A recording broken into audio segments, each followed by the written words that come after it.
Number 2, the man who's devoted his life to surgery. It's the one and only Pete Burns, or to give him his full name, Pete Burns Unit.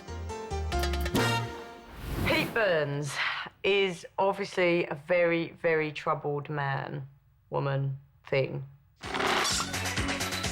Oh, let me kiss his lips. But those lips, they're tragic. Whoa. His lips are just like the biggest sausages you've ever seen. Pete Burns was famous for being in Dead or Alive around kind of 1985. Even then, he'd actually had a nose job and he used to wear an eye patch. And he says he wore the eye patch to kind of hide the fact that he'd had a bit of a botched nose job.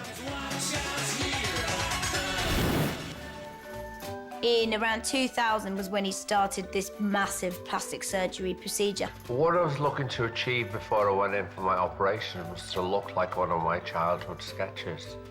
What can you even say to that? Don't doodle? Perhaps? I don't know. What a lunatic. Pete Burns is probably like a doodle if you'd taken 7 or 8 drops of acid and drank sambucas of Ricky Haddon all night.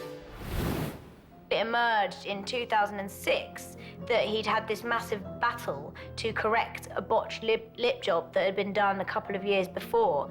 He'd had some kind of filler injected into it and he'd had like a really bad reaction. My lips were getting bigger and bigger and bigger and bigger, and I was just so unhappy with them. I couldn't stand the look on my face, and then my cheeks swelled, and then my neck swelled. And it did explode. Yellow pus cups of it discharging from my face. Oh, I mean, that would put me off getting my lips done, no end. When you're faced with a complication with this is, this is disastrous, it's terrible. You can't sort of put a little bit of makeup on this and cover it up. Suicidal, I felt suicidal. I was deformed, I couldn't leave the house for 7 months. I had a nervous breakdown, I was so depressed, I was on antidepressants. I went to see literally every top Harley Street surgeon that there was, and they recommended lip amputation.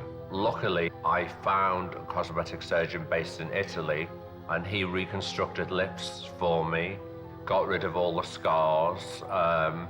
2 years of operations it was, And then it was in 2007 that he ended up winning his legal battle and won like £450,000 or something like that, which he probably then spent on more surgery because he's continued down the surgery route ever since. I'm gonna slightly slant my eyes and probably have some liposuction on my stomach.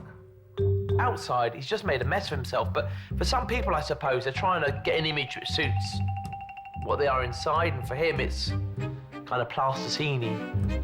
He's become this kind of figurehead as to all that is weird and crazy and slightly disturbing about plastic surgery. It's still in process. I've recently had my nose made bigger, tattooed permanent makeup on, permanent eyebrows and eyeliner.